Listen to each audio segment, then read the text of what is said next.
The Value of Living a Christ-Centered Life Part 1. 35. 36. 37. No. This is not right. What's the matter? This month's profit is way off from what I estimated.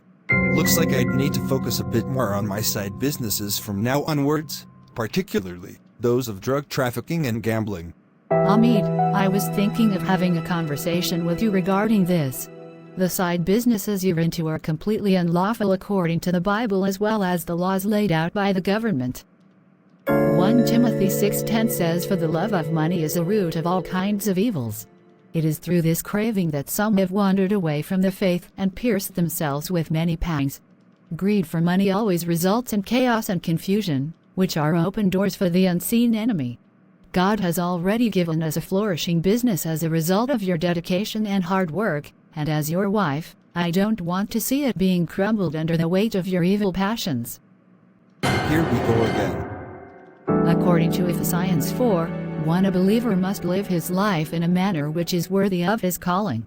You are the head of our family. Whatever decisions you make tend to hold a lot of importance. It is very likely that our son could adopt your behavioral patterns as he grows up. Instead of being engrossed with making money, you should repent, turn from your evil ways, and stick to your sole credible source of income. I'd suggest you to spend that extra remaining time of yours which you spend on those underworld activities, with your son Siddharth instead. Being a father, you are required to ensure that our son is being nurtured in the instruction and discipline of the Lord, according to Ephesians 6:4. This would have a positive influence on his life, which would result in him having a strong spiritual foundation as well as a massive amount of respect for you as his father and spiritual mentor. Now, if you're done, may I speak?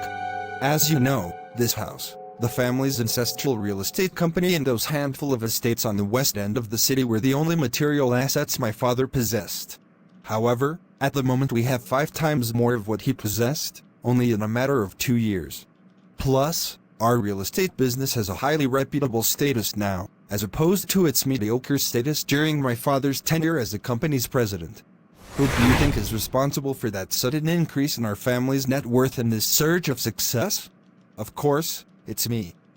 Now, despite amassing all this wealth, I still don't feel like I have reached my goals, and I intend to pursue them as soon as possible, through whatever means necessary. So kindly stop pestering me, as I don't intend on giving up these businesses of mine. Oh, it's a text from my manager. The drug dealer will be coming to my office today. I'll see you in the evening.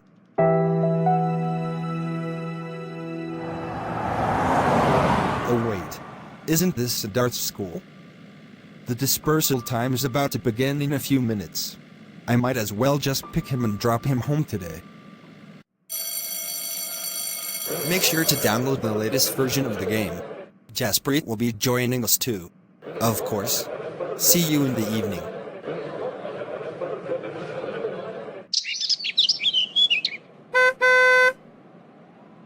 Oh, what is Dad doing here?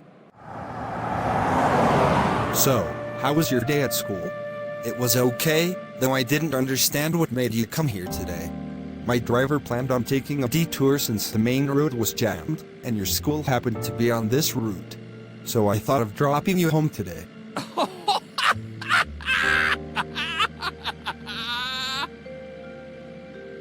What's all that for?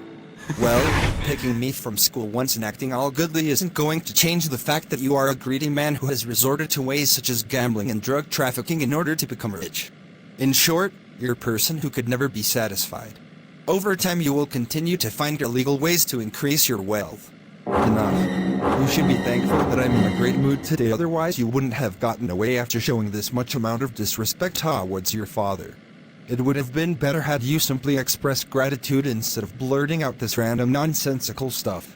You haven't experienced even an ounce of the hardships that I faced, and you act as if there is no one who is better than you. If you are so concerned regarding the means through which I acquire my wealth, feel free to leave my house and start from scratch. Anyway, we are about to reach home. Kindly make sure to let your righteous mom know that I won't stop these illegal businesses anytime soon. A few hours later. Please, come in. Good afternoon, sir. Good afternoon, Samarth. Please have a seat. Sure, sir. The reason I called you here is because I am planning to shift my focus from this primary real estate business to my secondary businesses for the time being. Since you're my manager, I need you to take charge of this business in the meantime, as I won't be around as much as I used to be in the past. Sir, as your manager, it is my responsibility to perform exceptionally well at whatever you assign me to do. However, I do have a question.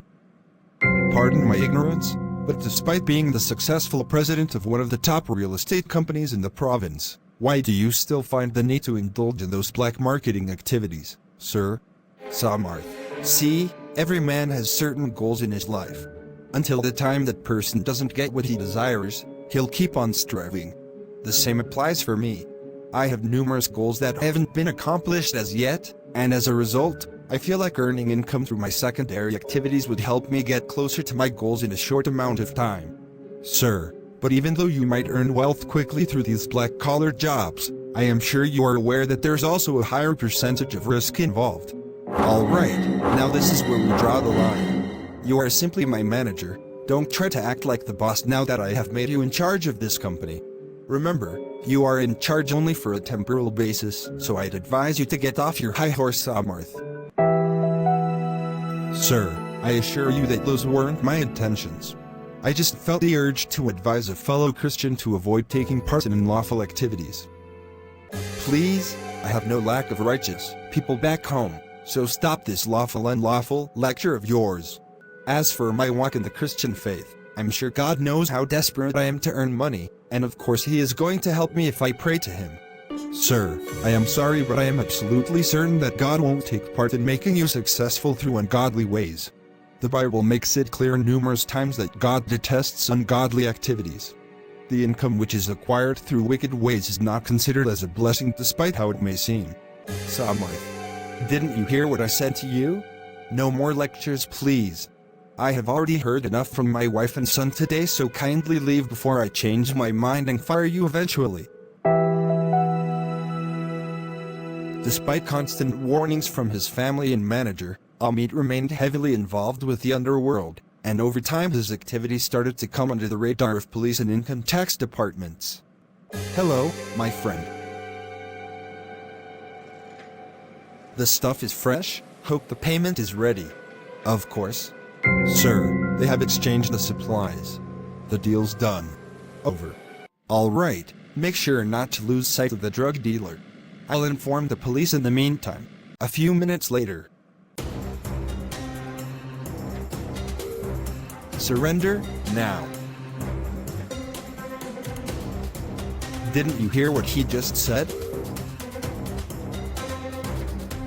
Gradually all of Amit's underworld accomplices were tracked, and they were eventually arrested by the police.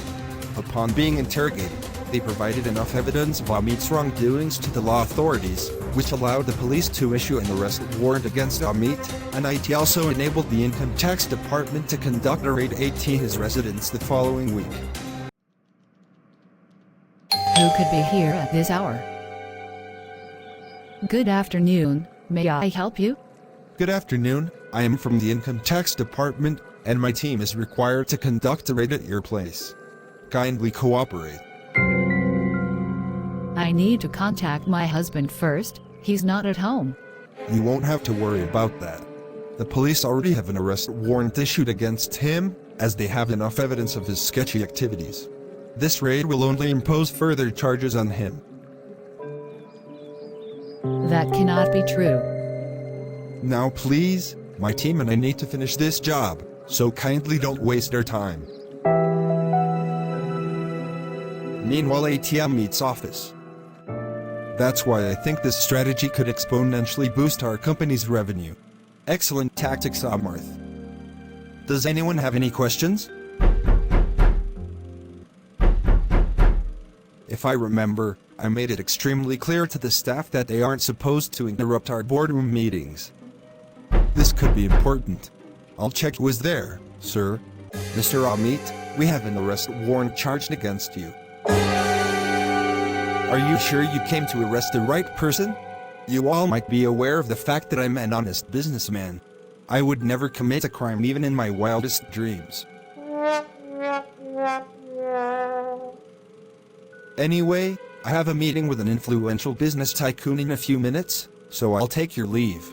Amit. But enough of this tomfoolery now. Kindly cooperate and come with me to the police station right away, or else I'll have no choice but to drag you by force. And don't even think about escaping. The police force has completely surrounded your company's premises. Alright. I give up. But remember this, I'll hire a lawyer and get out of prison soon enough. Don't be surprised if you get a letter involving your demotion and a transfer order in few weeks' time. Even in such a moment, boss didn't lose an opportunity to show off his wealth and influence. Lord, only you can deliver him from this spiritual blindness and delusional mindset of his. Amit gets arrested on account of getting involved with the black market and acquiring wealth through it. As a result, he gets sentenced to 10 years of prison and is required to pay a hefty sum of money as fine. Jesus says in Mark 8:36, "For what does it profit a man to gain the whole world and forfeit his soul?" As we see in the story, Amit did not pay heed to the warnings of God which were given to him through the people around him. Since gaining money was his top priority, his reasoning started to become clouded by his cupidity, and eventually he ended up in prison.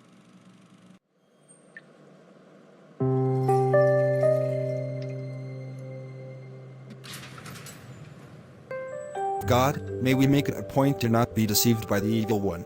Instead, let us make Jesus the Lord over our lives, as doing so would not only help us in living a purpose-driven life, but it would also enable us to walk by the Spirit of God, which according to Galatians 5:16, will help us to not gratify the desires of the flesh. Thanks for watching this video. Stay tuned for the second part of this story, which is going to be released soon. May God bless you all.